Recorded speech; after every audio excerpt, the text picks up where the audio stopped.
Hey guys, welcome back to my channel. Hard work feels good. I'm going to show you how to tackle firewood, chainsawing, and more while I share my skills with you. Join me in achieving small accomplishments as part of the bigger picture. It feels good. Give it a try. Alright guys, welcome back to the channel. Hard work feels good. This is a different project we're tackling. There's a lot that has to get done. So I just wanted to share some stuff with you. So I've got this American Standard toilet. It's probably 10 years old. The filler valve leaks, doesn't shut off. So it's an easy replacement. So this is what I bought. I bought an extra flapper valve just with it for the extra $2. I figured, you know what, let me just see in case if I need to replace it. So first off, before you do anything, always want to shut the water off. I think I'm going to put a headset on for a light so everybody can see in the video and I can see a little bit better. But I shut that off. That's rusted. We're going to have to replace that. So I'll add that to the list later on and get that taken care of. So top comes off, and this is what's not working. It doesn't when the water's running, it doesn't shut off. So I'm gonna flush the toilet, get rid of all the water.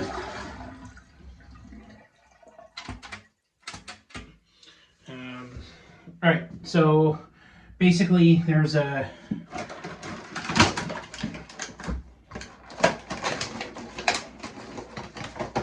So this is the piece that we're replacing, which you can see the hose connects up here. That's to fill the bowl up. This bottom portion in here, there's a nut on the bottom. We have to take the nut off, which is the water supply. Comes up, connects to here. Couple tools you're going to need. I always have a screwdriver just in case if the tank's pretty tight. In case the tank needs to be tightened, there's two flathead screwdriver bolts that you just tighten down. It's good to have a pair of channel locks. I got two different sizes. It makes it easier to grab it and tighten it. You always could use plumber's tape. I always put plumber's tape on the connection for the water so it doesn't leak. Alright, one thing that I didn't plan for was there's a little bit of water left in there.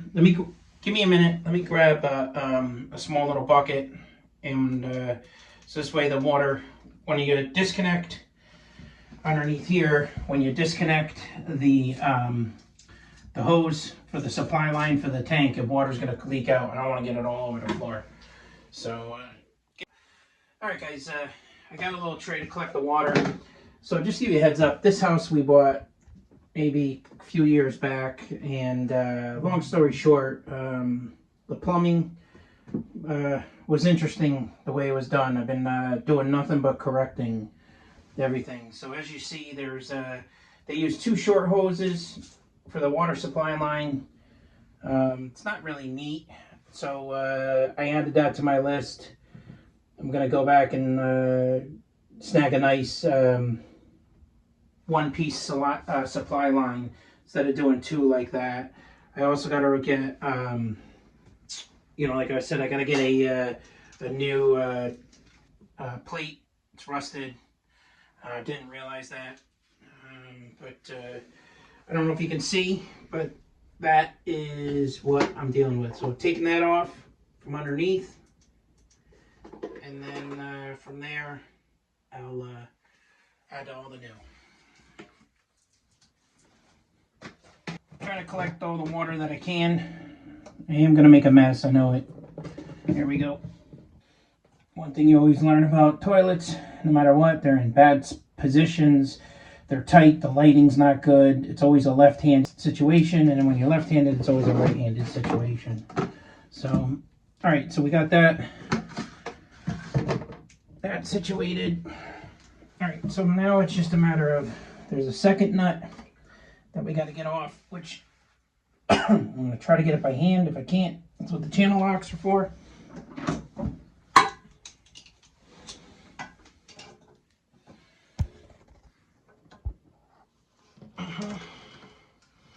be careful. These parts and pieces are all plastic. You don't want to crack stuff. Well, you're taking the old stuff out, so that doesn't make a difference. But the new stuff, when it's plastic, you got to be careful. You don't want to crack it. You don't want to cause a problem.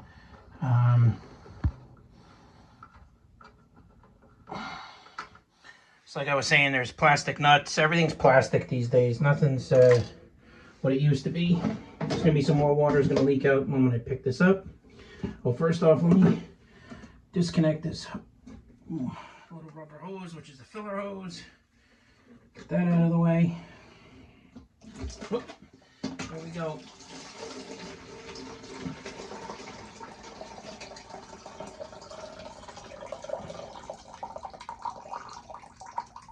And that's normal. You're going to see sediment in the tank. That's, you know, etc. Take this. We'll just dump it right in the toilet. Okay. Put it back down there. Collect anything else. So this is the piece that's no good. So we're going to put a new one in. And that's what we got. So this is the new one. We'll just get it situated. We're going to do the same height. So this is just a little like lock washer. You pull it up and then you unscrew it out. Okay, there you go. It's supposed to unscrew. So now it's working. It was just because it was new and it was stuck, but it wouldn't expand and, you know, collapse.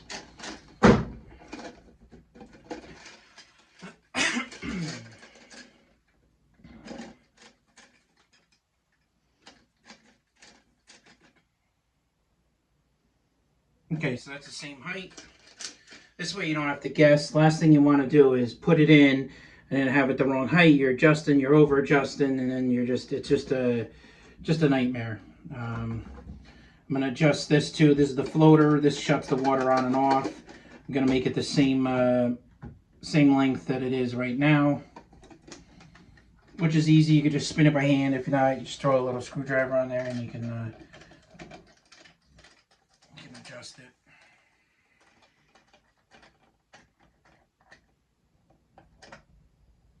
Okay, so this is garbage. I do need the rubber gasket that should be in here. They give you a new filler hose. This one's pretty thick and heavy duty. This one's flimsy, but it's the right size. I don't have to cut it. This one's a bit longer. I'm just gonna leave that.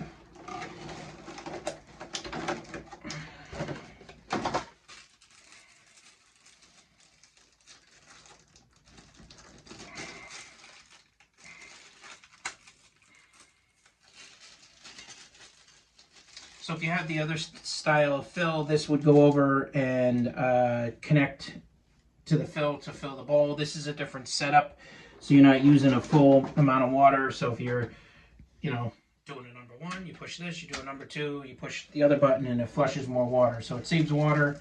It's a pretty decent tank setup. Helps with the water bills, etc. So what we're gonna do is set this up. I want to make it the same height as this one. Actually, it's all the way on there. Okay. So the rubber gasket goes on this, which helps prevent the water from leaking when you put it in. So set it back up the same way. Before I connect all that up, this is the washer that goes on. I'm gonna still, even though you don't necessarily have to do this because you got the rubber gasket, last thing you want to do is in the middle of the night, you have water on the floor, it leaks. I just use plumber's tape. It's super easy. I just throw a couple wraps around just so that, one, I get a good tight connection, and two, I also do it all the way down because then I get a really good connection with the water supply, which Anybody who knows is on a toilet, they always leak, and it's just easier to get a good connection. Okay, so this goes on. I want to make sure that my hose is lined up. So it sits in there. I got the gasket on there, and then it's just a matter of running this. Takes a little bit because it's a pretty long screw all the way up. And by hand, you don't want to crack it. That's the worst thing you can do is over tighten it and crack it, because then you got to buy another one.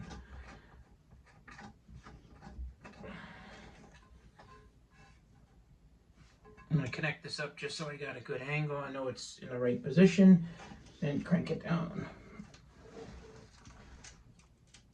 Of course, I'm right-handed. It's left-handed. Just want to make sure that it's tight, and then I try to do a quarter turn. Okay, so that's on. Now I take the supply line. Like I was saying, guys, I gotta buy all new stuff, but here's the supply line. I gotta connect the supply line now up to the fill valve, and then go from there. And again, this is where the plumber's tape really comes into play, because there's a tiny gasket in here. I don't know if you're able to see it, but there's a tiny gasket in here that compression fits it when you tighten it down. And you know, as it wears down and breaks down over the years, it's easier to have the plumber's tape on there. Fills in those little gaps so that it gets a nice tight fit without leaking.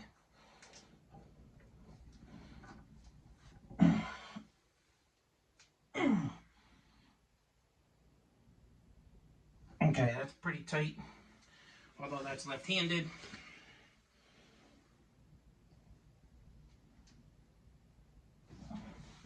Alright, so real quickly, I'm just going to wipe this all down, because you want to check to make sure that you don't have any leaks.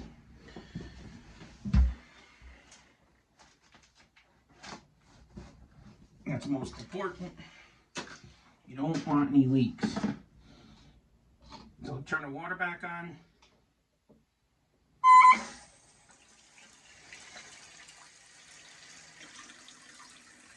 And it's going to obviously fill back up. We could check it to make sure that it shuts off at a certain height. Right now I'm just checking to make sure I got no leaks on the underneath the tank. No leak on the valve. Just let it fill up. As you can see, the valve is starting to lift up, the float valve.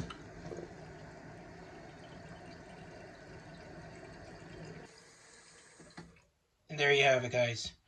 Shut off, perfect. Actually, I could probably lower the float a little bit. You don't want the water right here to flow into there, because that's where the fill is for the tank, and then the tank will just run non-stop. So what was happening was this wouldn't shut off. In here, there's a little valve, plastic little valve. So as this raises up, this stops the water to supply, and that was the problem. That's what I had to replace. So it's super easy to lower that. All you gotta do is extend it out a couple more turns, but we'll do a quick little mini flush just to let it fill up, and we can do 1 or 2 turns and see how it works out.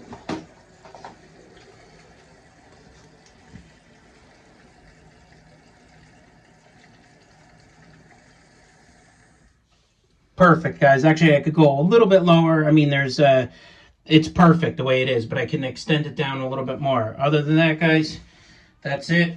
All I got to do is put the top on, and it works fine. No leaks, no nothing. That's a quick video on changing out the filler valve. You know, as you do projects, you find what else you need to replace. There's a few other things I got to go back to the store and replace. Maybe we'll do another video on that, but don't forget to like, subscribe. It's free to subscribe. It makes it easier for me to bring more videos to you. And don't forget, you know, hard work, it feels good. Think about it. We just fixed the toilet. That probably would have cost me a few $100s to have a plumber come out and do it. So in the next one, guys, don't forget, hard work feels good. Give it a try. All right, guys. See ya.